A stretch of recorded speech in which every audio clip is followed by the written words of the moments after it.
Layer skin hair and laser clinic లో latest టెక్నాలజీతో laser hair removal, anti ageing and hair fall issues కి advance treatments అన్ని ఇక cost గురించి వరి అవ్వాల్సిన అవసరం లేకుండా అందిస్తున్నారు. ఇంకా మీ కాన్ఫిడెన్స్ ని తిరిగి తెచ్చుకోండి.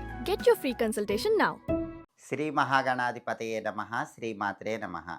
ఆధాన ఆధ్యాత్మిక వీక్షకులందరికీ శుభాశీస్సులు. భోగి పండుగ సందర్భంగా ఎలాంటి విధి విధానాలు పాటిస్తే సంవత్సరం మొత్తం భోగభాగ్యాలు కలుగుతాయో, సకల సంపదలు కలుగుతాయో ఈ వీడియోలో మనం తెలుసుకుందాం. 3 రోజులుగా జరుపుకునేటటువంటి సంక్రాంతిలో మొట్టమొదటి రోజు భోగి.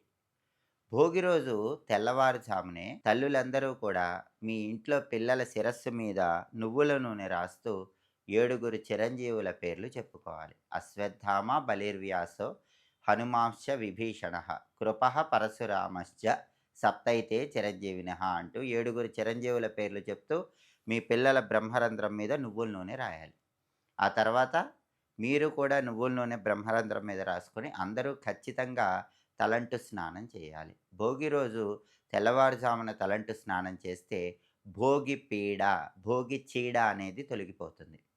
అలాగే స్నానం చేసిన తర్వాత అందరూ కూడా ఇంట్లో కొత్త బియ్యం, పెసరపప్పు కలిపి తయారు చేయబడిన పులగాన్ని శ్రీ మహావిష్ణువుకు నైవేద్యంగా సమర్పించాలి.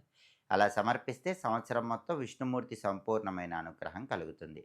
అయితే స్నానం చెయ్యటానికి ముందే నువ్వుల నూనె శిరస్సు మీద రాసుకున్న తర్వాత అందరూ కూడా భోగి మంటలు వేయాలి.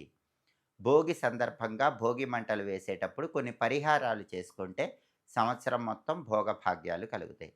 ఆ పరిహారాల్లో ముఖ్యమైన పరిహారం ఏంటంటే, ఒక ప్రత్యేకమైన మూటను భోగి మంటల్లో వేసి నమస్కారం చేసుకోవాలి. ఆ మూట ఏంటంటే, ఒక ఎర్రటి వస్త్రం తీసుకొని ఆ ఎర్రటి వస్త్రంలో కొన్ని తెల్ల ఆవాలు ఉంచండి. అలాగే కర్పూరం బిళ్ళలు కొన్ని ఉంచండి. ఆ వస్త్రం మూటగట్టి ఆ మూట చేతిలో ఉంచుకొని భోగి మంటల చుట్టూ 3 సార్లు తిరిగి ఆ మూటను భోగి మంటల్లో వేయండి. ఆ మూటలో తెల్ల ఆవాలు ఉంటాయి కాబట్టి ఆ తెల్ల ఆవాలు మంటల్లో వేయటం వల్ల సంవత్సరం మొత్తం శత్రు బాధలుండవు, దృష్టి దోషాలుండవు. కర్పూరం కూడా ఆ మంటల్లో వేస్తాం కాబట్టి కర్పూరం కరిగిపోయినట్లుగా మీ కష్టాలన్నీ కరిగిపోతాయి. భోగి రోజు తప్పకుండా ఈ ప్రత్యేకమైన మూటను భోగి మంటల్లో వేయండి. అలాగే ఒక బిందెలో నీళ్లు తీసుకొని ఆ నీళ్లు భోగి మంటల మీద వేడి చేసి, అలా వేడి చేసిన నీళ్లు మీరు స్నానం చేసే నీళ్ళల్లో కలుపుకొని ఆ నీళ్లతో స్నానం చేయండి. అలా చేయటం ద్వారా మీకున్న దరిద్రాలన్నీ తొలగిపోతాయి, సమస్త శుభాలు చేకూరతాయి. భోగి మంటలు వేయటం పూర్తయిపోయిన తర్వాత అందరూ కూడా ఆ బూడిద కొద్దిగా తీసుకొని నుదుటన బొట్టులాగా పెట్టుకుంటూ ఒక మంత్రం చదువుకోవాలి. ఆ మంత్రం ఏంటంటే, శ్రియమిచ్చేత్ హుతాశనాత్. ఇది మంత్రం. శ్రియము అంటే సంపద, హుతాశనుడు అంటే అగ్నిదేవుడు. అగ్నిదేవుడి ద్వారా సర్వ సంపదలు సంవత్సరం మొత్తం కలగాలి అనే అర్థంలో అందరూ కూడా ఆ బూడిద నుదుటి మీద పెట్టుకుంటూ శ్రియమిచ్చేత్ హుతాశనాత్ అనుకోండి. దానివల్ల అగ్నిదేవుడు సంవత్సరం మొత్తం మీకు సిరి సంపదలు కలిగింపజేస్తాడు. ధనపరంగా ఎలాంటి ఇబ్బందులు ఉండవు. భోగి మంటలు వేసేటప్పుడు ఈ పరిహారాలు చేసుకుంటే అద్భుత ఫలితాలు కలుగుతాయి. అలాగే భోగి రోజు అందరూ కూడా వీలైతే జమ్మి చెట్టు దగ్గరకు వెళ్ళండి.